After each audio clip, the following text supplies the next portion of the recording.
Just a quick announcement before getting into today's podcast. The Sweet Science of Fighting Underground, the price is going to increase on Tuesday, March the 14th at midday Central Time. If you're already part of the Sweet Science of Fighting Underground, you don't need to worry. If you want to get in before the price increase, you can. Right now, it's $27 a month or $270 a year. It's going to increase to $37 a month and $370 for the year. So if you get in now, you get the old price instead of paying the new price in the future. Inside, you get access to all the Sweet Science of Fighting training programs, the online courses, and the private Discord community.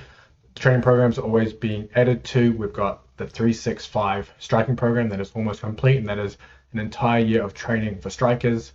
The grappling program and the MMA program are coming for the entire year. We're also adding other programs, various conditioning and other martial arts strength and conditioning programs in there. So if you wanted to join, go down to the description. There's a link there where you can join now. All right, welcome to the Sweet Science of Fighting podcast. Today we have esteemed Jiu-Jitsu black belt William Tackett. Welcome, Will. Thanks for having me on, James. Appreciate it. No, cheers for coming on. How was your recent trip to Tokyo? Oh, Tokyo was so cool. I've wanted to go since I was a kid, so it was really cool to check that off the bucket list. Everything was great about it. Yeah, I ended up watching I got the free 7-day trial to watch your match on Fight TV, and funny enough, I fell asleep until your match came on, so it was perfect timing. Yeah, I think the time difference was a little weird, right? Because it's like a 15-hour time difference from there to here, I think. Yeah, they made it like typical UFC times when in Texas, like the main event's not till closer to midnight, and it's like, man, I can't stay up that long. I know, that always bugs me about the UFC. I wish they would start at like 5 p.m. and then you can finish by like 8, you know? Exactly. But they just want to, only California or Nevada matters, their time zone. Yeah, I mean, those are the bigger ones. But yeah, whatever. Yeah, for sure. Do you want to maybe dive into a little bit of your, I guess, competitive background, maybe some of your journey on your way to your black belt in Jiu-Jitsu, and we'll dive into a few other things. Yeah, totally. Yeah, so I got started in Jiu-Jitsu in 2009. So I started at a local gym in Austin. It had just opened up. We had just moved houses, so we sold our house and we're moving into a house. And down the road from the house that we're moving into, we saw this sign as we were driving and taking the moving truck, like changing stuff from house to house. We saw this sign that said Brazilian Jiu-Jitsu. And we're like, oh, that's cool, because we've always wanted to do jiu-jitsu. We'd actually tried out a few taekwondo and like karate gyms and stuff. We were big fans of Bruce Lee growing up. We watched a lot of Bruce Lee with my dad. We just loved martial arts. So we were always into it and wanted to check it out. And we tried it out. We thought it was great. Like we learned how to like shrimp and replace the guard, and like how to just simple stuff, Americana and things. And it was just great. We just thought it was really cool. We got to stay and watch the adult program. After the kids program, got to see him like roll and do submissions and things, and that was really exciting.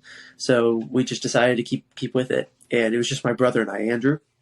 So we were training together and kind of started to get better and better. And then my dad joined and started training in the adult program, like maybe a month or two after us. Just wanted to make sure we liked it and stuff first, and then probably about a year into it, I started competing, and I fought at like a local Naga tournament. And the rest is history. I just kept competing, kept training.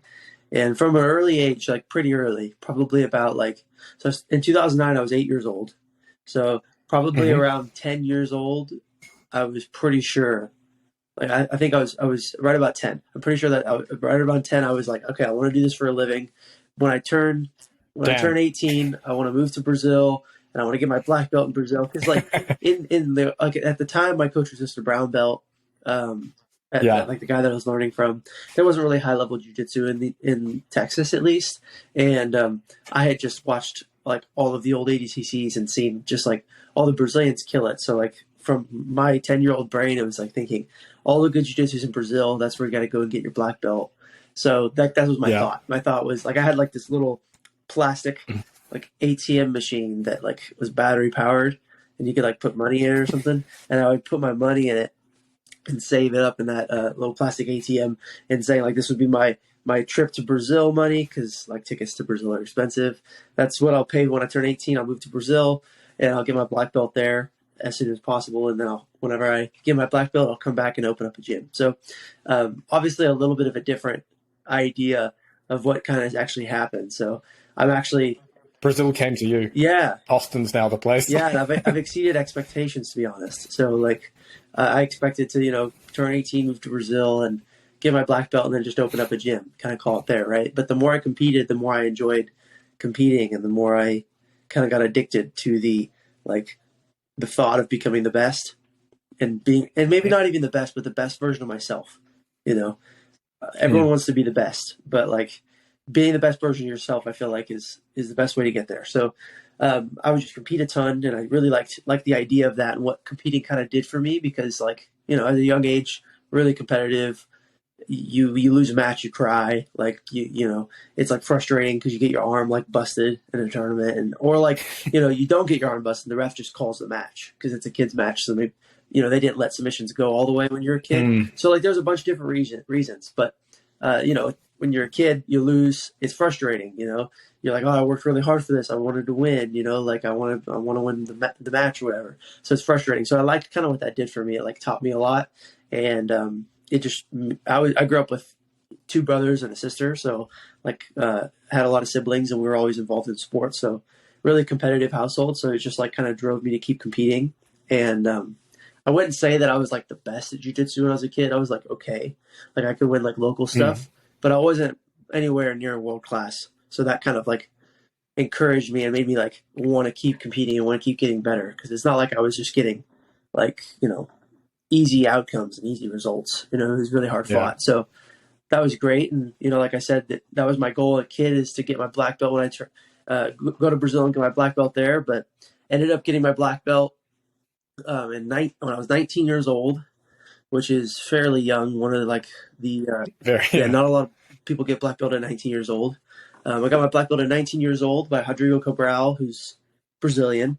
But here in Austin, Texas, didn't have to move out. But even before I got my black belt, I was traveling and competing all across the world, really. So I've got to go Ukraine and London and Brazil and all different places, Paris, and it's just been really, really cool, all over the U.S. And it's just been a lot more than what I ever would have thought of at a young age. Now I see, my goals are even bigger than I would ever thought that I would or dream about or want to achieve. But now my goals are just keep getting bigger and bigger, and kind of all comes back to competing. So just trying to keep competing, because that helps me to get better, because you're having to chase this result, and this result that's always kind of getting further and further away, because the competition doesn't stay the same, right? The competition gets better along with you, so you're constantly having to chase it. And that was that's just really challenging and fun for me, and helps me become better. And on top of it, when you win, obviously you get recognized for your accomplishments, and that comes with sponsorships and recognition for things like online coaching, or even coaching at a gym. So that's just all the different the competition for me is the investment for my future. So I really enjoy it. I think competing is really challenging. If no one's ever really competed, I encourage people to compete, because it shows you a lot about yourself that you normally wouldn't necessarily see on a day-to-day basis. We have competitive lives, in a way, but not really, right? The most we really compete for is we compete for the bare minimum, mostly, right? Well, I need to make sure that I get a house, if you have a family, I gotta feed my kids, I gotta get money in the bank, and I gotta pay the bills. That's what you're competing for. But you're not competing to be the best at anything a lot of the time. Some people do, and those are the people that are super exceptional. But on average, I think people aren't really competitive. So when you are now doing something like a fight, where you're competing against somebody and the other person's trying to hurt you, it's even a thicker layer to it, because then now you're having to one, you're competing more than you would in your normal life, because now you're having to actually do something that you're going to have to win at. Because outside of schooling, we don't really do much competition anymore. All sports kind of end after school, tests and things end after school. You can obviously compete and excel in your job, but it's not as needed, but in competing, if you don't win, it's not necessarily you don't want to just keep losing. It's kind of frustrating, and you can get injured too. I've had a lot of injuries through losses. So it's definitely really challenging, and it teaches me a lot about myself. And I try to encourage a lot of people to compete if they ever can, even if they're a hobbyist. There's a lot of competitions where hobbyists can compete against hobbyists, and it's tough. You got to maybe cut weight, maybe got to put yourself in good physical condition. There's just a lot of little attributes that go into it that I think all become positive. I was actually coaching one of my teammates and students that he had never really competed before, and he was planning to enter into a season of a few competitions. Like he was wanting to really devote like the next 6 months to competing. And like halfway through it, right before he entered his first competition, he was like, like this has been really stressful and like really tough and hard and everything. But even if I go out there, maybe like I can't even make weight or something, or maybe I go out there and I just totally mess up and lose my first match, make a big mistake. He said there's so many positive outcomes that have like occurred just leading up to the tournament than just like the tournament. It's even in the result itself. He could have like no positive outcomes from just the result. Like he could lose completely and do terrible, but like everything in the lead up has been positive and has helped him out. And I remember him telling me that, and I was like, yeah, that's exactly how I feel when I compete. I feel like the whole lead up process and everything is just really beneficial overall. And that's just really what my life's now come to. So like I'm just competing all the time, and I'm just like chasing that goal of just trying to make the best jiu-jitsu person of myself. And with that comes like, a lot of other challenges, because you got to like round out the other areas of your life. Right. But, Sure. yeah, as of now, I'm just really enjoying it.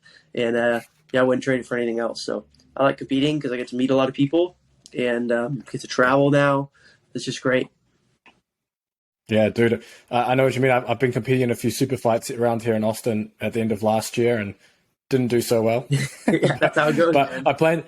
I plan to get back on it later this year. Obviously, once to get back to training and things after our baby and stuff. So, man, I'll be looking to compete. I mean, in Austin, there's just super fights every fucking week. Yeah. Like, there's just so much going on. So you can just compete anytime. Almost. Which events did you compete on?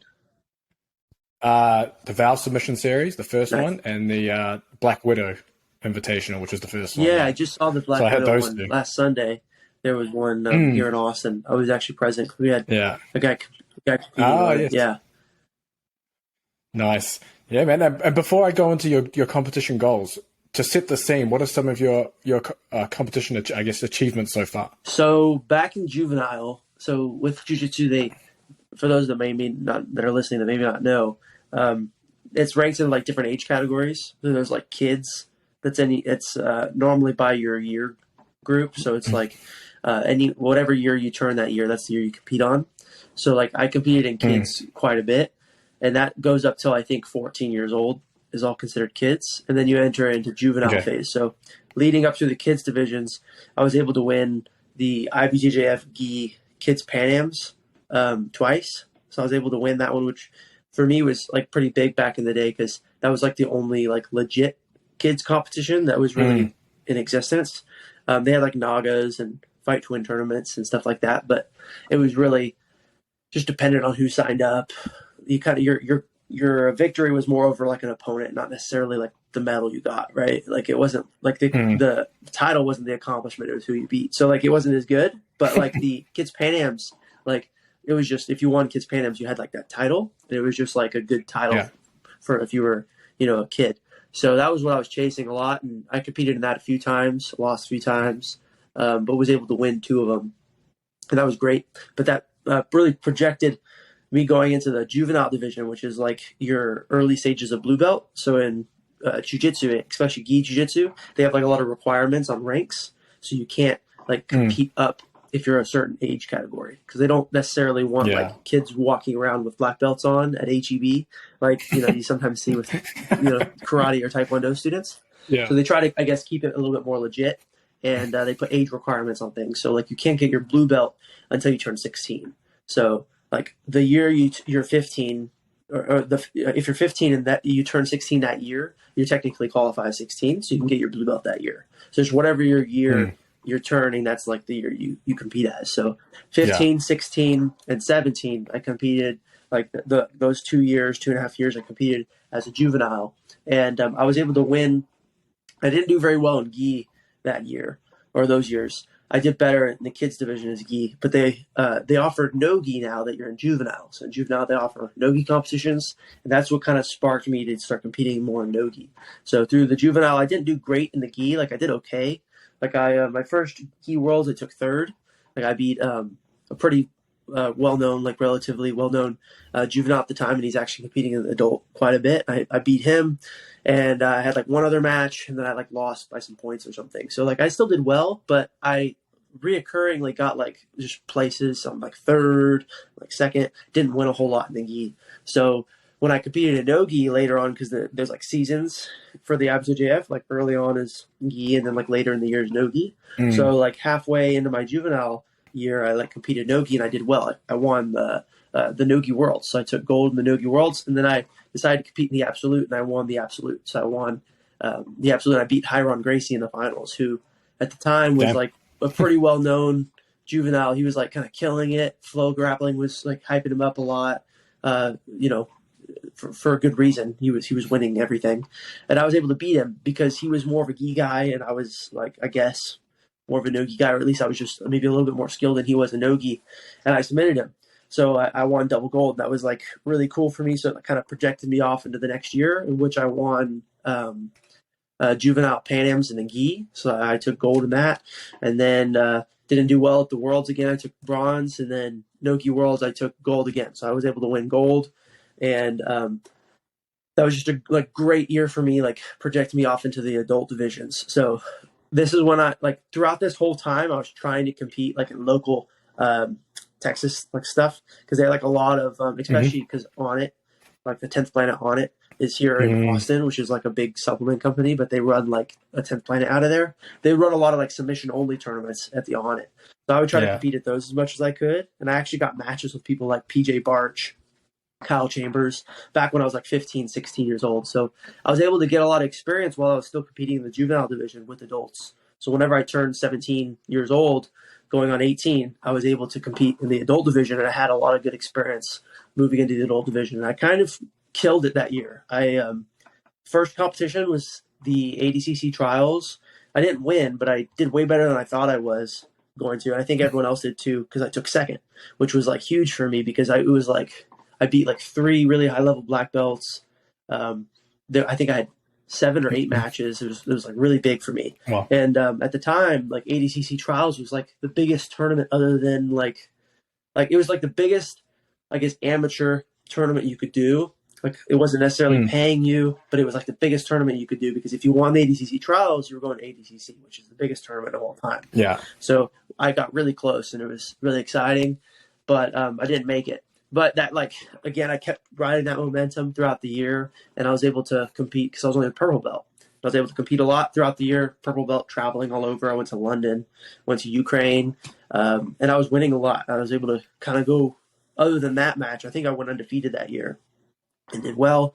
And then I got my brown belt, and I did pretty good at the starting of 2020, but COVID hit. So I wasn't able to train, or wasn't able to compete because of COVID.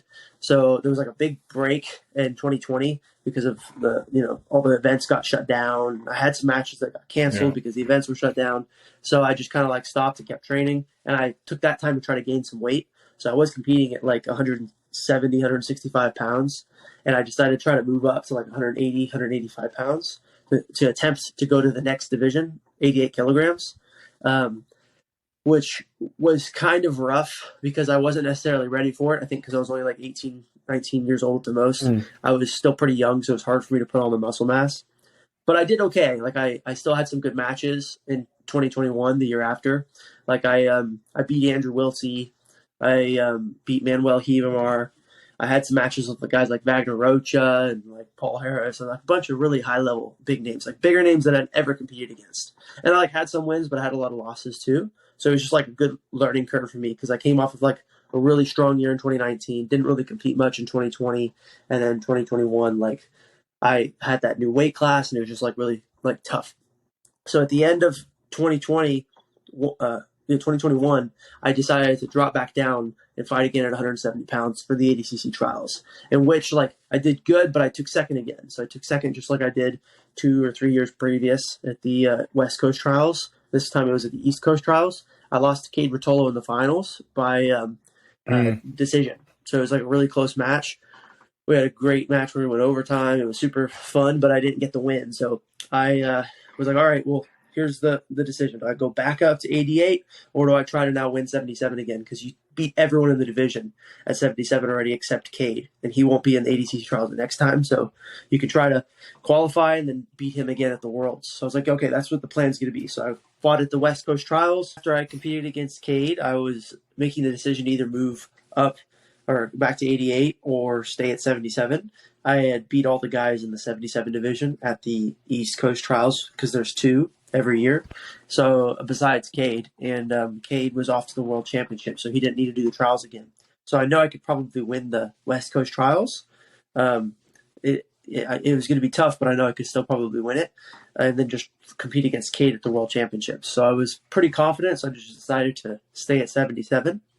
So a few months later, I just focused a lot on my wrestling because that's something that I kind of messed up in because I didn't really prep a whole lot of wrestling for the trials, and I had a neck injury that was just preventing me from wrestling, and I hadn't been wrestling a lot leading up to it just due to a lot of injuries and other things, and just I never was really a good wrestler. So I lost my match with Cade because I couldn't wrestle very well.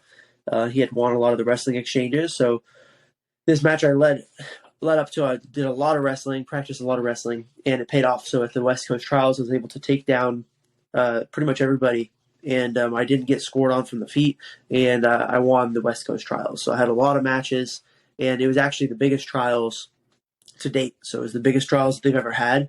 There was like 256 people in my division, which is absurd. Thankfully, I don't have to fight all 256 guys. I only had to compete. Round robin format. You said what? Round robin format. Fight everyone and then. Yeah, no way. Yeah, I definitely wouldn't have won if I had to do that. No. So I got a bye the first one because I had won the second. I had won second at the first trial, so I got a bye. So I only had 7 matches, which is still a lot, but it was spanned across 2 days, so it wasn't terrible. I had 3 the first day and then 4 the next day, so it wasn't too bad. But it was great because I got to compete against different people this trials. I think because I was seated differently, I was on like a different side of the bracket. So I competed against different people, some former trials champions and some really good up-and-comers. So it was a really good experience, and I was able to showcase some good skills. So I was really happy about that. And that's been my biggest title to date. So winning that trials was huge for me. I've won a lot of super fights and have big wins over big names.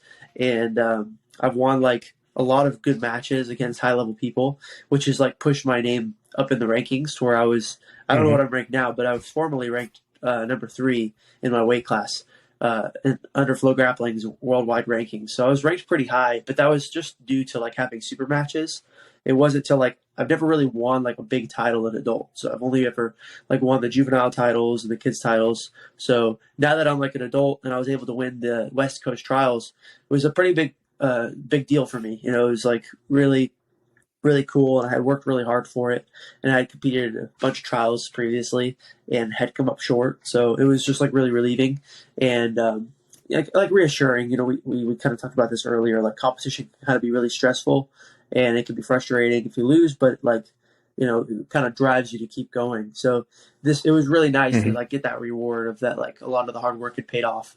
And it was just really, really, really good feeling. So after the trials, I actually struggled with more injuries, which I've struggled with a lot of injuries in my career, but nothing that's made me have to stop for too long. But enough to where it was kind of made me take some time off after the trials. Kind of forced me to. I did as much as I could on the mats, and I still showed up to class. But it was just tough for me to kind of keep training hard, and I needed a little bit of a break anyways because I had trained really hard leading up to both those trials.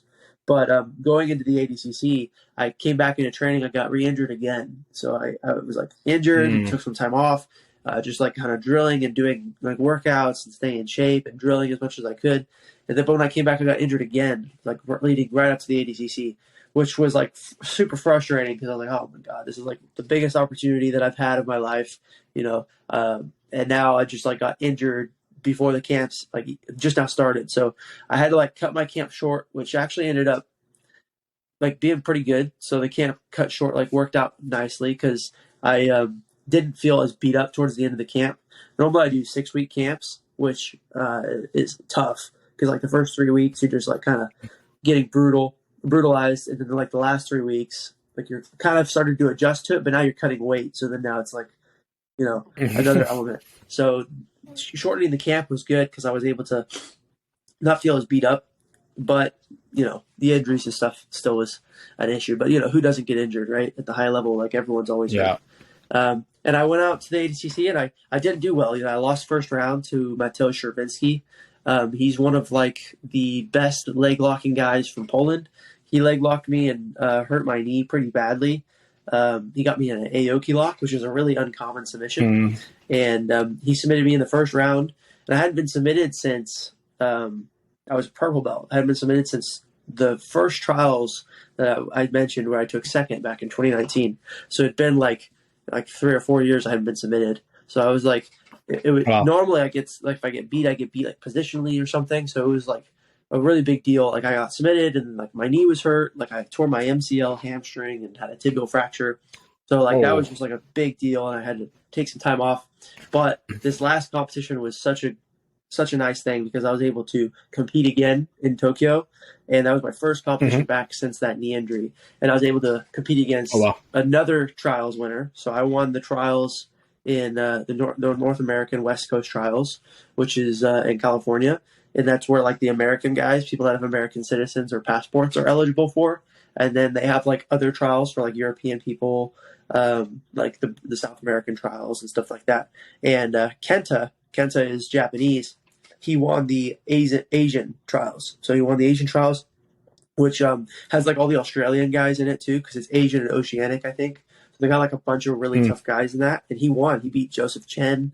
He beat like a bunch of like pretty decent like competitors and looked really, really good in it. And then he fought the ADCC and almost, which a lot of people think he did, but like he fought JT Torres and he had like a really narrow match with him. I wouldn't necessarily say he won because I think in order to JT Torres is the former champ. In order to beat the champ, you have to like beat the champ. Like you have to like legitimately beat him, like sub them. We know that from like the UFC and stuff. So like he fought JT Torres and they had a ref decision at the end of it and he lost the ref decision. So he pushed the action a lot, but like it wasn't quite enough. But he's like super skilled to be able to do that against JT. And he actually took JT Torres down. He like out wrestled him, which is really impressive. JT's kind of known for his wrestling. And so we had a match scheduled. We had a match scheduled for Tokyo. It was my first match back. This whole time I've been hurt. I've been working my wrestling since the trials that I mentioned. I started working wrestling in. So it was exciting for me to go against another guy that's skilled on the feet. And we had a great match. It was super exciting. It was 15 minutes. It was just nonstop. We just were going at it. And I was able to win off of a takedown. I took him down and took his back, so I scored. And I was able to win off that score at the end of the 15 minutes. So that's where we're at now. That was only about a week or two ago. So we're back in Austin. Body's feeling good. I'm back to training again. I just trained this morning and just prepping for the next one now. Nice. So what's the goals going forward then? Are you looking to make it to the big stage ADCC, take that out, or are there other aspirations you have in your jiu-jitsu career? Yeah, so ADCC is for sure like the biggest thing that you can do. So if you can win the ADCC, like that's the biggest title. And I definitely want to get back out there and do better than I did last time. I think I'm always like chasing to be like the best version of myself when it comes to competition. So I just got to like beat of course I'm going to win it. Like I want to win the competition and winning it's going to like just mean a lot to me now, especially now that I've lost it. But like beating my former self, like beating the performance of my former self is always like what I'm aiming for. And I have 2 years to do that because the ADCC is every 2 years. So I have no doubt that I'm going to do a lot better than I did that time. I think I underperformed at the ADCC. Didn't really know Mateusz Sherwinski very well. Didn't really, just, a bunch of circumstances. Like I didn't really understand his style. I was prepping to wrestle a lot because that's the ADCC. And you normally don't pull guard in the ADCC because of the wrestling rules. But he's like only a guard player. So he kind of like just doesn't mind to accept like the negatives and the penalties that come with guard pulling. So it was just like a style that I wasn't prepping for whole camp. And he just is so good, like really, really good. And he was a better man. So I want to like go back out there and I want to, depending if I compete at 77 again, which is 170 pounds, or if I move up to 88 kilograms and compete at that weight category, either way, like I'm going to just to destroy my previous performance, which wasn't good, but go out there and destroy my previous performance and win it. So that's like the goal now. Yeah. So everything leading up to that is just like in preparation. All like the matches, all of the competitions and everything is just like practice for that, and also to like just build anticipation too. Because with ADCC, it's like either invite or by like trials qualification. So you either get an invite or trials qualification. So hopefully I can just like destroy some competition this year, and then I just get the invite and I don't have to worry about trials. That way, like I can have some of my other teammates compete at trials and I can help coach them. And like my brother, that I mentioned that we started training at the same time. He's 2 years younger than I, and he'll be competing at 77 this year because we're closer to the same size now that we're both like full grown. And so I would rather like us not be in the same trials division, because then that like dictates like who gets the invite, So ideally, like I could just get some type of invite and then he could try to qualify or something like that, or possibly I would do different weight classes. I might do 88. He might do 77 to prevent us from competing against each other. But it just depends. So everything leading up, I don't have anything lined up right now, but hopefully like who's number one, maybe some of the ADCC opens, all of that like leads up to the ADCC. Yeah. Did you know you can represent Sweet Arts of Fighting while you're training? We're more than just a membership. We also have rash guards and shorts. If you're watching this on YouTube, you'll see that we have the Sweet Arts of Fighting 2.0 shorts, and we also have the Sweet Arts of Fighting short and long sleeve rash guard. There is another design coming soon, but you can get those on xmarshall.com, and you can go down the description and you can find that. And back to the podcast. Nice. And I wanted to dive a little bit into your preparation, because you mentioned you have like a 6-week fight camp for a lot of these comps. So maybe dive into, is that typical for you, and maybe what a week or a typical day looks like in some of those weeks? So for example, that first 3-week block, what a typical day might look like, or a typical week. And then that last 3 weeks, what maybe a typical week and day looks like? Yeah. So like Monday on like the first 3 weeks, I guess, of the camp, the first block is I like to incorporate a lot of swimming in my camps, because it's really low impact. It doesn't really like destroy your joints, and it doesn't really make you super sore if you're already conditioned to swim. So I like to incorporate some swimming a few weeks before to get all the soreness out. That way, like now it's the week of the camp. I start Monday morning. I'll hit like a hard swim, just kind of feel the lungs burn, but nothing really else, So it's always like a great way to start the day. I'll normally do that in the morning. Then I got like training after that. We have training at 11 a.m. So I'll like do my swim. I'll probably eat before the swim and eat after the swim, and then just depending on how much weight I got to cut to, And then I'll do the noon session at 11, compete at that or train at that, and be a good training session. We'll do like a lot of drills and do some specific rounds based off of like the rule set that we're competing under. Because as of right now, jiu-jitsu is still kind of a young sport, so there's a lot of different rule sets. There's not like organizations that sign grapplers, so you might be competing for ADCC one weekend, and then a month or two down the line, you're competing for like some EBI tournament, and the rules are like completely opposite. So the camp like kind of dictates like hardcore work where we're trying to work on in preparation, stylistically, or like with your strategy and stuff.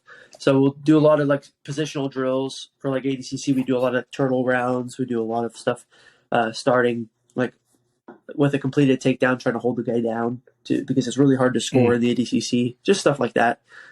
We won't train super hard, because Monday you don't want to hit too hard during the beginning of the week, because then towards the end of the week you just have no energy. So we'll just kind of like, it's good training, but it's not like to the death. And then later in the day I have a wrestling practice. So then I wrestle with we got some D1 guys that train with us that will do like wrestling practice out of the garage. Yeah, we'll wrestle in the garage. I've been there. Yeah, it's always fun. It's always a good time. Get Joe Spizak and Brandon Gambucci and a lot of those guys.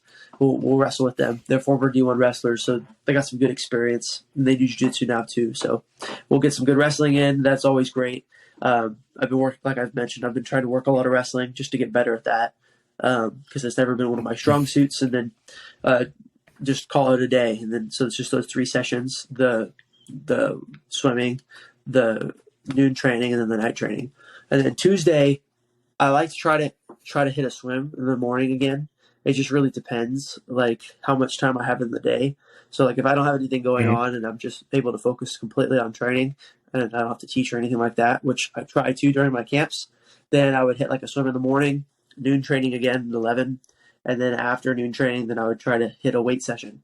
So then I would like try to go lift, and I can't lift too heavy or too hard because like this is now, that would be like equivalent to like the third session a day, which, you know, becomes a lot. So like I'm trying to really monitor and be aware of like how much energy I'm expending, because I don't want to just, you know, gas or get too sore or get injured too. So a lot of the lifting is like rehab, just trying to prevent injury and maintain like some muscle mass throughout a cut. So there's like a lot of studies that show that like when you're activating like muscle groups throughout a weight cut, like it helps with muscle retention versus like if you just cut, then it kind of cuts from everything, you know?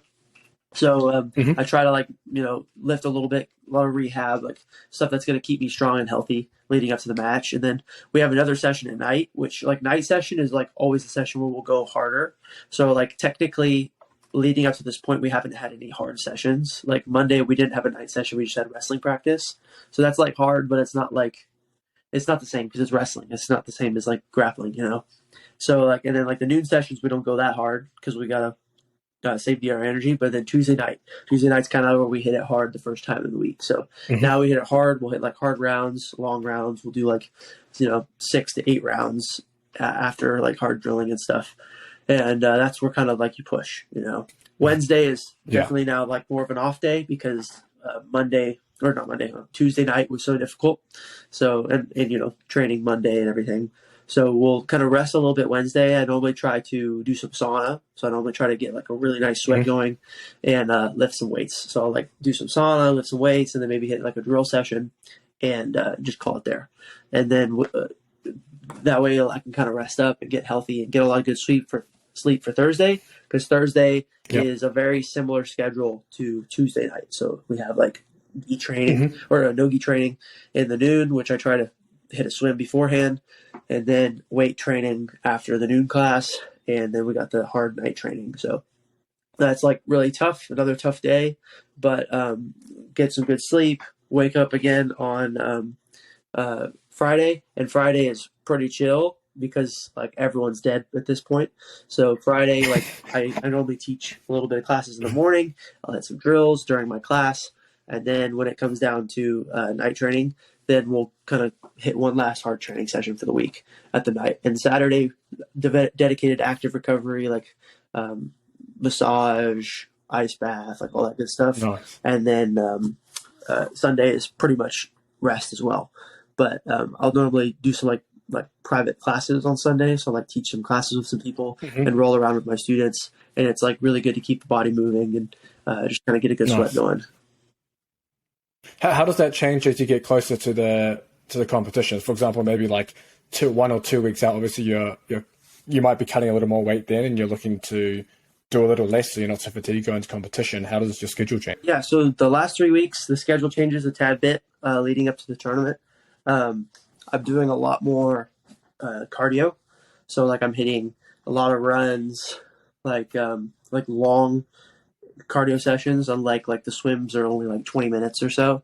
But like leading up to the tournament, like I'm doing like long cardio sessions, like long elliptical sessions, long runs, lots of sauna to try to like keep burning the calories and get like not necessarily get my heart rate up like super high, but like getting my heart rate like kind of that fat burn zone and just like letting it go for like 45 minutes to an hour, you know? So that really helps me like with the weight cut. And it's also just like good mentally too. I think it's like a good mental practice leading up to the competition. You kind of develop a little bit of mental toughness, you know, sitting in the sauna and suffering like long runs, you know, like envisioning your match and just like, you know, putting in work and stuff, whether it be on the run or the bike or anything. So I really enjoy doing that as just like, even if I'm not cutting, I like to do that just because it's like a healthy practice that I like to have and I've always done. And when I'm cutting, it really helps. So the training kind of stays the same. Intensity obviously drops. So like I don't really train like about 10 days out. I kind of like stop training. You know, I might flow around a little bit, but like I'm not like doing any type of hard sessions because I don't want to risk injury. Yeah. and my body needs to start recovering. So that way, when it's fight day, like I'm ready to go. But I do hit cardio sessions kind of all the way up to the competition. I think it's good to like keep like, because cardio is not really like hard on my body. Like I don't ever get sore from like doing like long endurance sessions, especially if it's like low impact, like elliptical machine or like bike. Yeah. So don't get sore from that, especially because it's low intensity. So I like to maintain like those up until maybe even the day before the competition, just because it helps with like the weight cut, but it also just keeps my body feeling good. And like I'm not used to like training like when I'm like already 6 weeks into the camp. Every training session I'm like at least a little bit tired, or I feel conditioned, or I feel like I've worked out at least like once today. So like if I went like 10 days before the competition of like nothing, where like wasn't really breaking a sweat or anything, like I feel a little weird, you know, and then on top of it, it'd be hard to cut weight. So I like to lead up to the competition, still doing like the cardio sessions, but that's when like all like the film review, like all of the drills and everything just like doubles, like, you know, triples. So that's like so that like the film review and everything will just like kind of double or triple, because that's when I have more time on my hands. I'm not necessarily rolling as much and I'm not as tired. So I have like more energy and effort that I can put into that. So that's kind of the things will change up towards the end of the camp. Week of, it's pretty light. Like I'm not doing much other than like the cardio and stuff. I'm not really rolling. I'm just hitting those drills, video stuff, and, you know, cardio sessions. Nice. How much weight are you cutting going into some of these comps? Well, if I compete at 77 kilograms, which is like 169 pounds, right about there, then I'm coming in from like coming into the camp, I'm like 183 pounds, right around there, 182 pounds. And then like throughout those 6 weeks, that's like kind of the weight that I'll cut. Now, I would probably cut more if the rules allowed for it, or like the weigh-ins allowed for it. But the weigh-ins is like normally morning of. So like for ADCC trials, you got to weigh in that morning, and then you can like rest and rehydrate and stuff. But for the actual ADCC Worlds, you weigh in like 3 days in a row. You weigh in like the day before, and then you weigh in the morning of, and then if you compete the second day, you weigh in again. Excuse me. So there's a lot, you know. 3 days in a row to make the same weight. You can't really cut from a whole lot very high, because then you're just like depleted and tired. So it's better to like compete more at a weight that you walk around at, or at least similar to that, versus like cutting from really high. Yeah. Well, I guess what are your strategies after weigh-in then in terms of refueling? Are there any go-to drinks and foods that you like to take? Yeah, it just depends on like if I did a water cut or not. Most of the time I hit a water cut. So if I hit a water cut, like pretty much any form of electrolytes I'm trying to get in, like potassium, magnesium, sodium, like all of it. So bananas, I love bananas because it's like some carbs to help me like feel human again. and I love the liquid IV too. So like normally what I'll do is I'll take, because liquid IV has sugar in it, so like it makes me feel like human. I'll like, because I'm just like depleted when it's weight cut. Like I just feel like like a machine, you know. So like I'll put like 2 or 3 liquid IVs in like a large water bottle, like I don't know, like a half-gallon water bottle or something, and some Himalayan salt. Eat a banana and slam that. And I won't eat anything else until I pee. So like I'll like only eat the banana and like drink all of that fluids until I pee. And then once I pee, then I'll start like eating like actual food. Nice. Just because I want to make sure that I'm like hydrated enough, you know. It's just like it's a big mistake a lot of people make is they eat instead of drinking, and they run into those problems. Well, I mean, you can even like drink water, but then if you eat something like oats or rice, like those are like absorb the water in your stomach. So like instead of like the water like getting in where it needs to be, like your muscle tissue, you know, it's like getting absorbed to digest the food, you know. So I try to stay away from most food. Keep it like fruits and stuff if I'm gonna eat anything after the weight cut. It was just a trick that a wrestler taught me. You know, wrestlers cut weight all the time. So they're crazy motherfuckers is what they do. Insane. So what do you do then? So the ADCC, they weigh you on the second day as well. So that means even when you're refueling after your first day, you just got to watch your weight and make sure that you come in the same weight the following day. Yeah, it was awful, to be honest. I've never done 3-day weigh-ins before. So the first day, or I guess the day before, it was terrible. Like, so I woke up, I'm like, oh, I'm 3 pounds over. Go sit in the hot bath. I go get in the hot tub. Oh, yeah, I go get in the hot tub with some Epsom salt. Do like 25 minutes in there. Get out on weight. Walk downstairs. Well, make my drink. Get my banana. Walk downstairs. Yeah. Weigh in. Chug my half gallon. Head back upstairs. Eat. I'm like, well, I'll eat my banana because the weigh-ins was in the hotel, so that was nice. So back upstairs, filled up my water again, or grabbed my other water or something, and started sipping on that, and then just crashed back out because I was just so tired from cutting and stuff. And then woke up out of my sleep and was like, oh, I need to pee really bad because I hadn't really drank much water.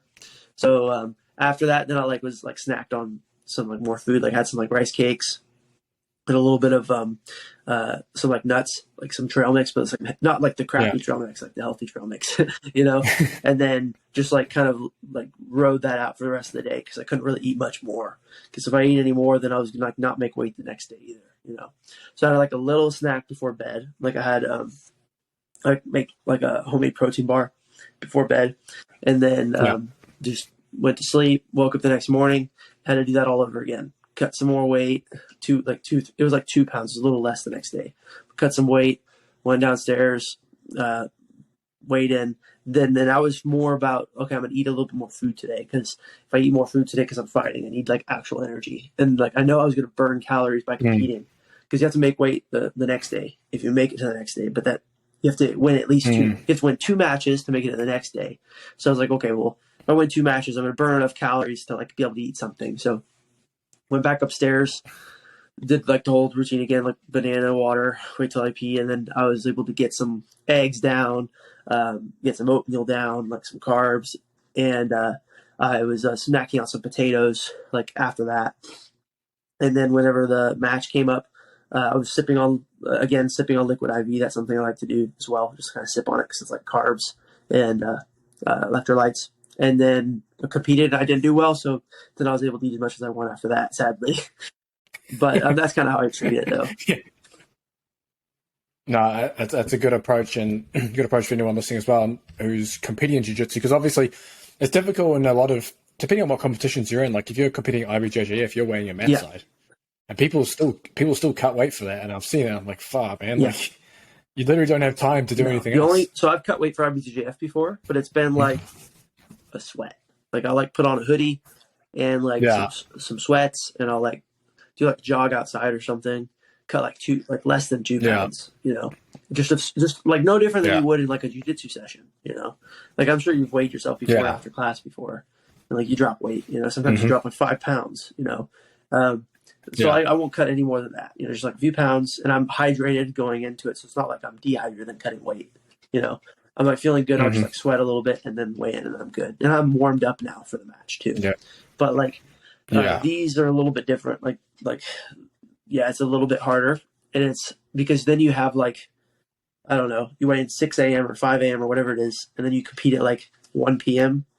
You got a window, so people are using that window to cut weight. So you're oh man, now I have to cut a little bit too. Crap, But the IBJJF's a little nicer about that, because at least they have no time to really get bigger. Yeah. 5 pounds at the most by drinking some water, but that's not going to really make a difference.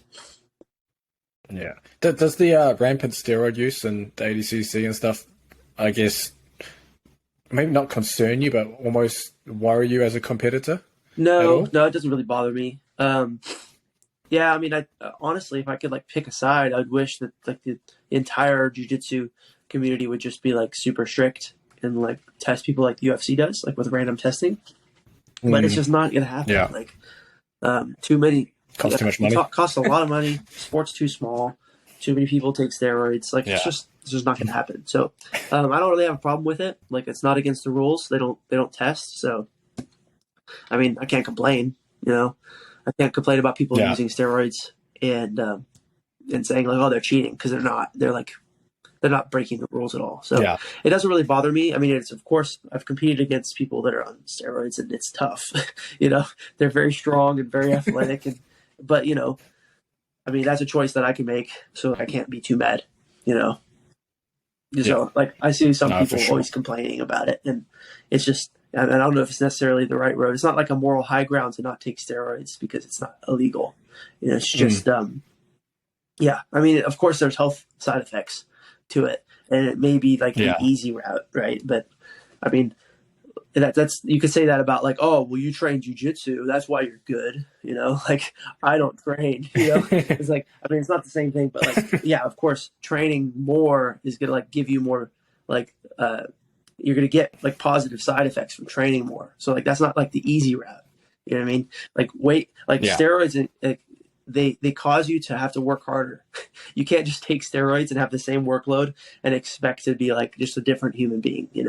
Like a lot of the guys, especially in jiu-jitsu, take a lot of different. They take, I don't even know what it would be, but they take a lot of steroids that help them recover a lot quicker. They take it for recovery, I guess it would be like growth hormone and such to like help them be able to where they can train like twice as much, So then they're like healing from injuries much quicker. They're not really like getting set back from soreness, and they're able to train a lot more. So then they get better, but they're training more. So like they're working a lot harder than you. So you can't necessarily be like too mad saying it's like the easier way, because like they're technically having to do like twice as much work, but like, it's whatever. Yeah. I'm not against like the people that are taking steroids because it's not against the rules, but to each its own, Yeah, for sure. Now, this has been an insightful chat into, I guess, the world of professional jiu-jitsu, and I hope everyone listening got some value out of that too. But I know you also now got your own online little membership where you're teaching there. Do you want to maybe plug that for everyone listening? Yes, please. So willtackett.com, WILL, and then my last name, TACKETT. So willtackett.com. It's basically like my online academy kind of now. So I don't have my own academy physically. Like I teach at Fight Factory here in Austin, Texas. So for those who are listening, if you ever want to come down and train, I'm there for pretty much every class. I teach a lot of the classes, and I'd love to get some rounds in, meet you guys and stuff, and share some of my jiu-jitsu. But for those that can't make it down, or maybe can but not so often, and want to learn from me online or get access to like more exclusive content, I have a site where now I'm uploading, and it's going to be, a lot of things are going to be live right now. Like not everything's live because I don't have like a ton of users. So like it's not necessary for it to be live, but my goal is to have like a ton of live classes to where people can interact with me just like you would in like a normal gym, to where I'm teaching like some techniques or something, and you can like ask a question mid technique, and I can like pause and answer the question, and just like get more of like interaction and feedback from the instructor. I think a lot of the other companies that do like instructionals and things like that, like lack in the department of like customer to coach, like interaction and feedback. You might be able to message them on Instagram, and hopefully they see your post, maybe share it on their story and answer it or something. But, a lot of the guys there, the people that you're probably buying instructionals from are pretty famous. They have a lot of DMs, so they rarely see that stuff. Whereas here on my platform, you can interact with me, and I'm down to answer the questions and can help you guys out. And so that's kind of like one of the things we're offering. I'm also offering like Q&A stuff, to where I'll be like here behind my desk chatting about like whatever it is, maybe one of the classes or just competitions or anything, and you guys can like ask me any question. And I'm doing also like film review and things like that. So I got a lot of cool ideas going on. So it's gonna be pretty cool, and I'm excited kind of how it's going so far. So it's like the second week I've been uploading content. First week I've been like consistently doing it because I was in Tokyo, so it's kind of hard to upload stuff. But so I put out, right now I've been doing one class a week, one Q&A a week, and one film review a week. So you get 3 pieces of content every week.